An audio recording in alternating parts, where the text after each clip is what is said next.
भारत के खिलाफ आतंकी मंसूबे पालने वाले पाकिस्तान को भारत से पंगा लेना बहुत भारी पड़ रहा है।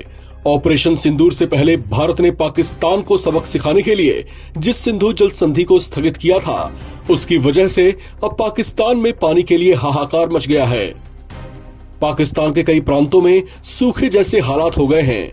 इस प्रचंड गर्मी में पाकिस्तानी बूंद बूंद पानी के लिए तरस रहे हैं। खरीफ की फसल के लिए सिंचाई का पानी तक नहीं है। उनके बड़े बड़े डैम्स में पानी घटकर अब सिर्फ 50% के आसपास ही बचा है।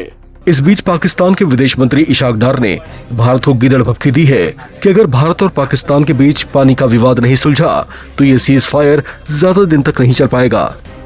ये सब कुछ हो रहा है पाकिस्तान की शहबाज शरीफ सरकार और पाकिस्तानी आर्मी के जनरल असीम मुनीर के कारण। अब तक भारत को आंखें दिखा रहे पाकिस्तान के सामने हालात ऐसे हो गए हैं कि उसकी हेकड़ी अब निकल सकती है और वो भारत के आगे पानी के लिए गिड़गिड़ा सकता है। पाकिस्तान की इंडस रिवर सिस्टम अथॉरिटी की ओर से जारी आंकड़ों पर गौर करें तो पाकिस्तान में इस वक्त जल की कुल कमी 21% तक दर्ज की गई है, जो उसके लिए बेहद गंभीर समस्या में बदल सकती है। पाकिस्तान के दो प्रमुख वाटर डैम्स मंगला और टरबेला डैम में करीब करीब 50% ही पानी बचा है।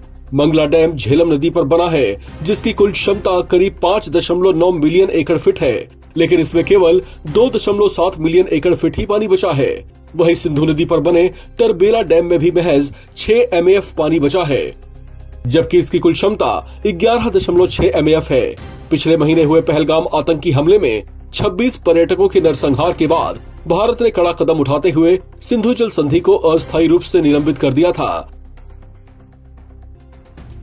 साथ ही भारत ने पाकिस्तान को जल प्रवाह से जुड़ा कोई भी डेटा साझा करना बंद कर दिया है, जिससे पाकिस्तानी प्रशासन और सेना को आने वाले मानसून में बाढ़ से निपटना भी भारी पड़ सकता है।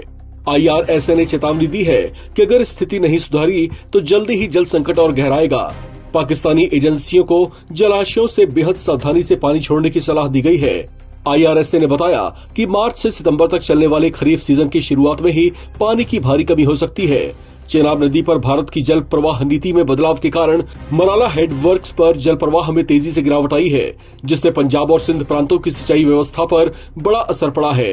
हालात की गंभीरता को देखते हुए पाकिस्तान के प्रधानमंत्री शहबाज शरीफ ने तजाकिस्तान में आयोजित ग्लेशियर संरक्षण सम्मेलन में भी भारत के कदमों पर चिंता जताई। लेकिन हकीकत यह है कि जब तक भारत संधि बहाल नहीं करता, पाकिस्तान की जल निर्भरता पर गहरा संकट मंडराता रहेगा।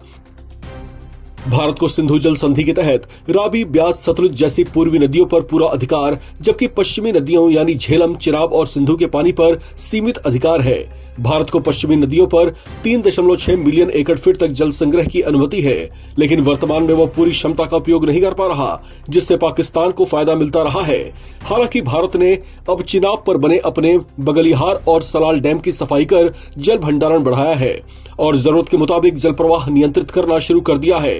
यही वजह है कि पाकिस्तान की जल समस्या अब राजनीतिक और कृषि संकट में बदलती जा रही है। भारत दशकों से पाकिस्तान की बदमाशियां और पाकिस्तान स्पॉन्सर्ड आतंकी गतिविधियों को झेलता रहा है। भारत बार बार उसे चेतावनी देता रहा कि वो आग से न खेले, वरना अंजाम बुरा हो सकता है। इसके बावजूद पाकिस्तान बाज नहीं आया और पहलगाम में आतंकी घटना को अंजाम दिया।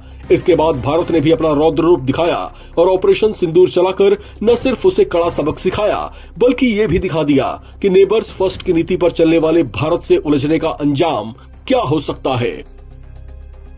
इस खबर में फिलहाल इतना ही। बाकी अपडेट्स के लिए आप बने रहें NBT ऑनलाइन के साथ।